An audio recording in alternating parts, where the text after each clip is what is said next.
Saudações a todos, chamo-me Cleusa Alzira, estou com a minha colega Palmira Balati e nós vamos falar da norma de contabilidade, relato financeiro 24, provisões, passivos contingentes e ativos contingentes.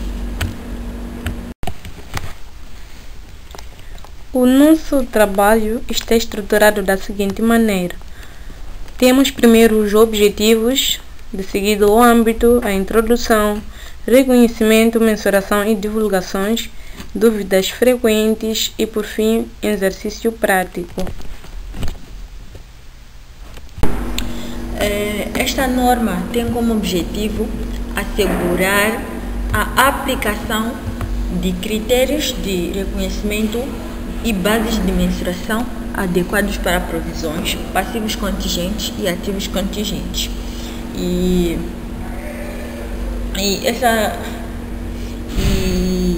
de modo que os utilizadores das demonstrações financeiras possam compreender os riscos e incertezas que a entidade enfrenta e avaliar os efeitos financeiros esperados de obrigações ou ganhos potenciais, tomar decisões informadas.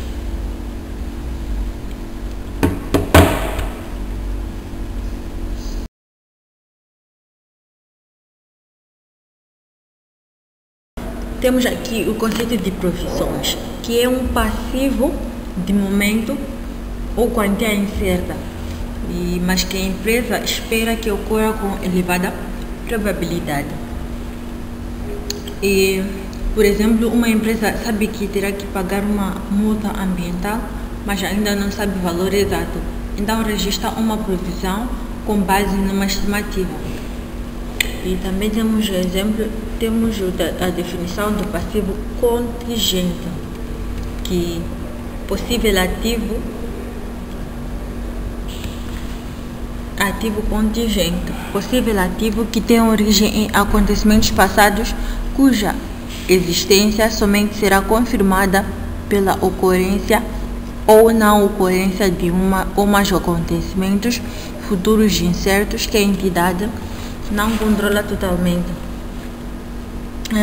O passivo contingente é uma obrigação que resulta de eventos passados e a sua existência depende de acontecimentos futuros incertos que a empresa não pode controlar totalmente.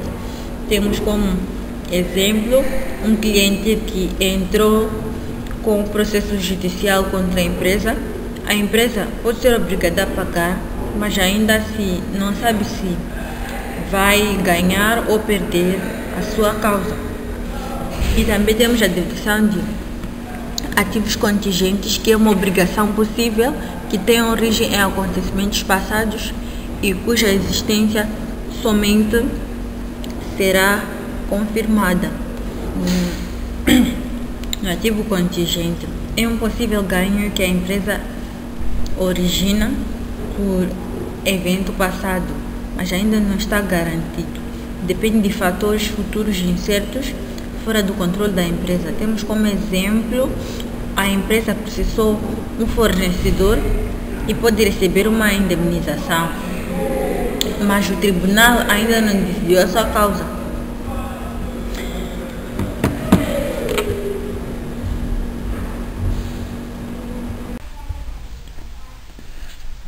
Provisão para reestruturação. Segundo a norma contabilística de relato financeiro 24, uma reestruturação inclui, entre outras, as seguintes situações: a venda ou a cessão de uma linha de negócios, alterações na estrutura de gestão, como por exemplo a eliminação de um determinado nível, e a reorganização fundamental que tenha um efeito material na natureza e foco das operações de entidade.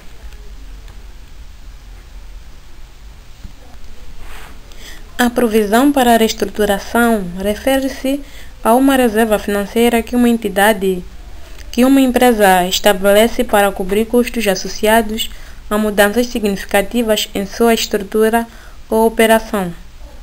De acordo com essa norma, a norma contabilística 24,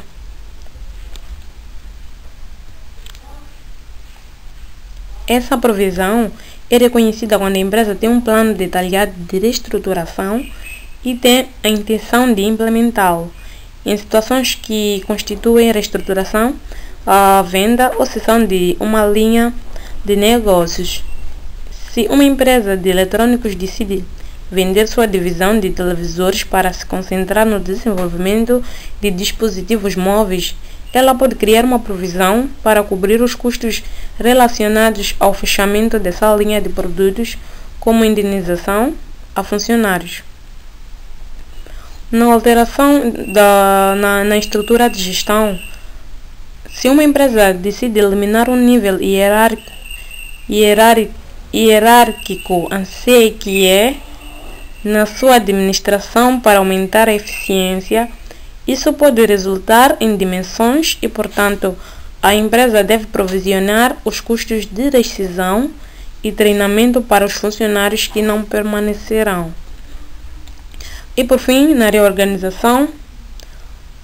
reorganizações fundamentais, temos como exemplo em que uma companhia aérea decide reestruturar suas operações para se adaptar às novas demandas do mercado, como a redução do número de voos e a modernização da frota. Isso pode incluir custos com dimensões e novos contratos com fornecedores, exigindo uma provisão para cobrir esses gastos.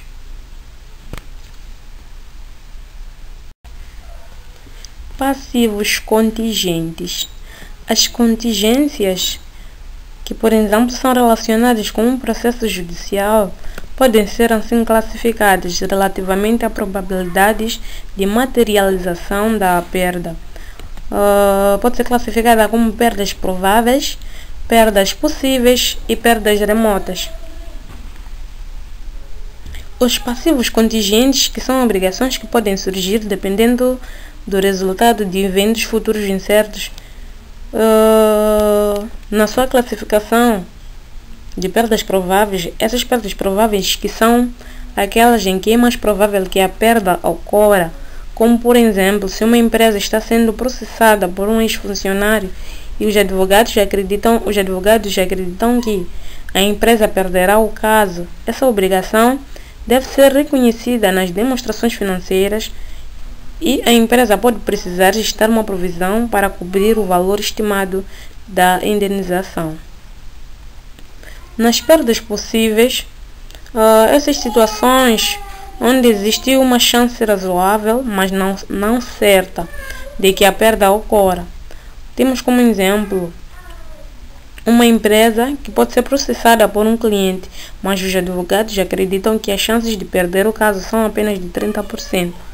Nesse caso, a empresa não reconhece a obrigação nas suas contas, mas deve fazer uma divulgação nas notas explicativas das demonstrações financeiras. E por fim temos as perdas remotas. Neste caso, a possibilidade de perda é muito baixa, geralmente considerada como menor que 10%. Um exemplo seria uma empresa que enfrenta uma ação judicial onde as evidências mostram que é muito improvável que ela perca. Nesse caso, não há necessidade ou reconhecimento ou divulgações nas demonstrações financeiras.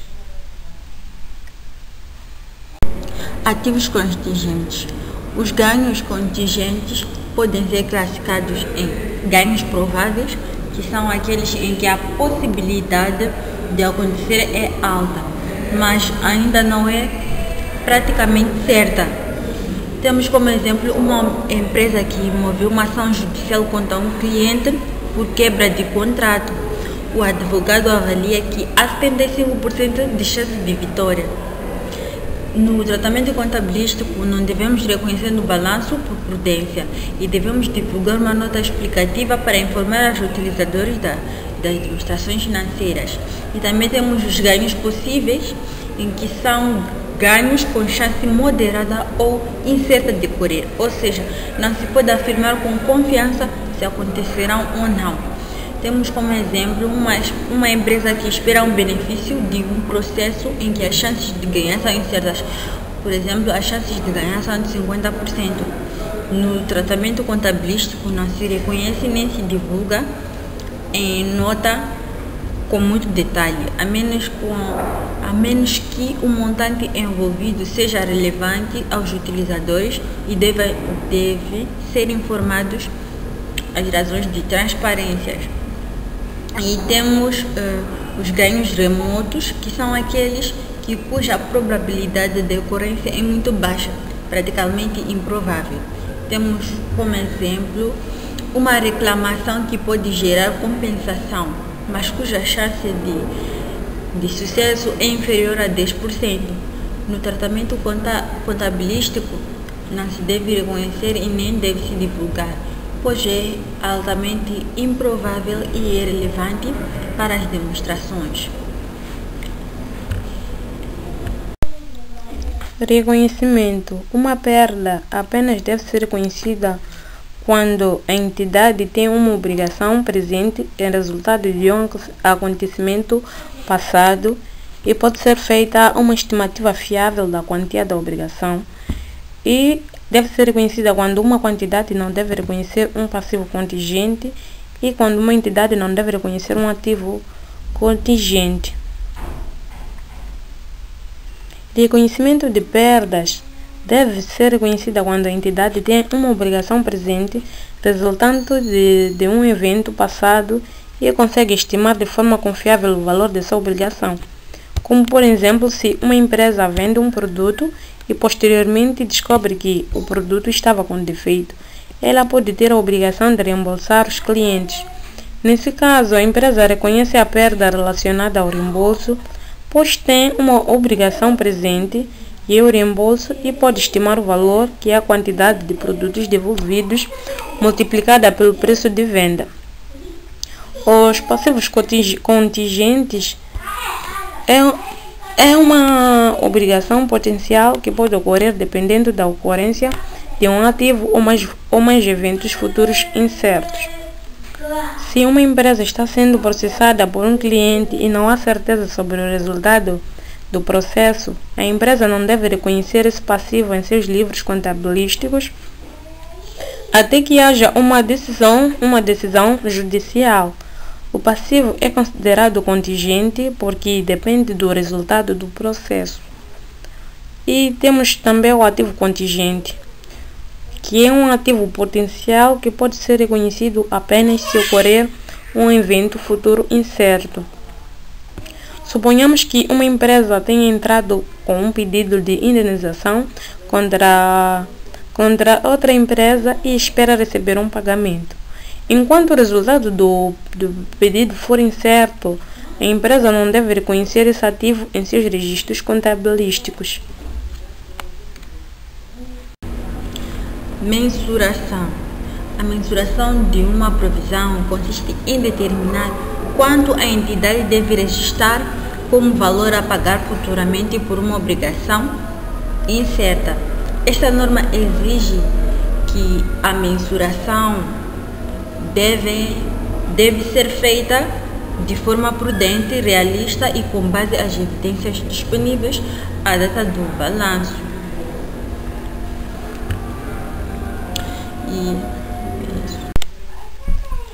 Divulgações.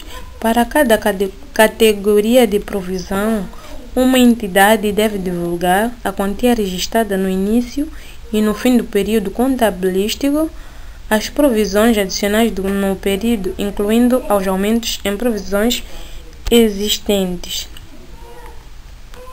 A divulgação de provisões é uma prática contabilística importante que permite que as entidades informem sobre suas obrigações futuras e os riscos associados.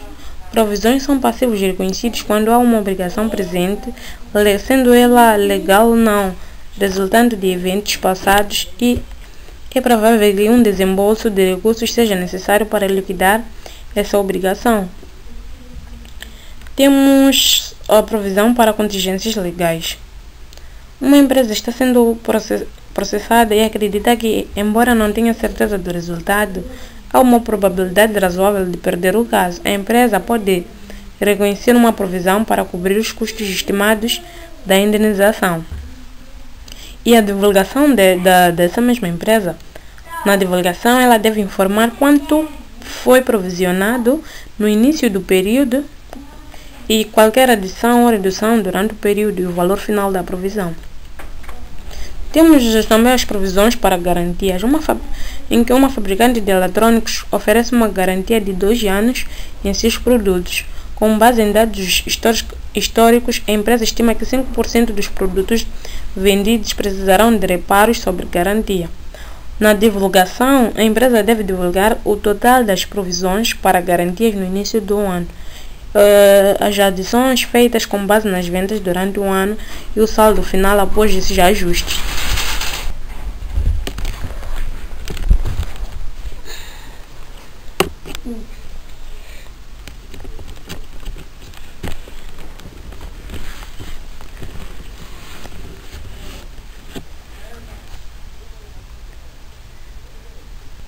Você!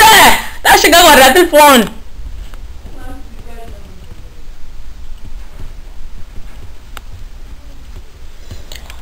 Para onde? Lá. Temos aqui exercício número 1.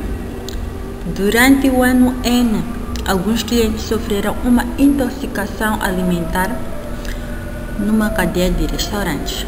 Foi movido um processo judicial contra a empresa, sendo opinião dos advogados que será pouco provável que a empresa seja condenada a pagar qualquer indemnização. Qual é o tratamento a ser dado nas contas do ano N? Resolução. Temos aqui: não deve ser constituída qualquer provisão, uma vez que a estimativa na data do balanço é perda remota. Exercício 2. Um ex-empregado moveu um processo judicial reclamando uma indemnização de 50.000 meticais. No ano N, a perda foi considerada provável. Em N+1, considera-se que a perda é possível e pede-nos para efetuar os lançamentos contabilísticos aplicáveis, considerando a taxa de impostos sobre lucros de 30%.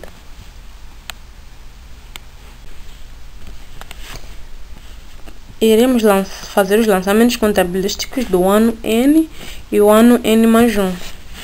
No ano N, teremos a 6.6 provisões do período, a 6.6.1 provisões judiciais em curso, no valor de 50.000 meticais, debitando, e 4.8 acreditar provisões, 4.8.1 provisões judiciais em curso, no mesmo valor de 50.000 meticais, e teremos a 4.8 provisões 4.8.1 provisões judiciais em curso, no valor de 50.000 meticais, e acreditar a 7.4, 7.4.3.1 processos judiciais em curso, no mesmo valor de 50.000 meticais. E é desta maneira que daremos fim à nossa apresentação. Obrigada pela atenção dispensada.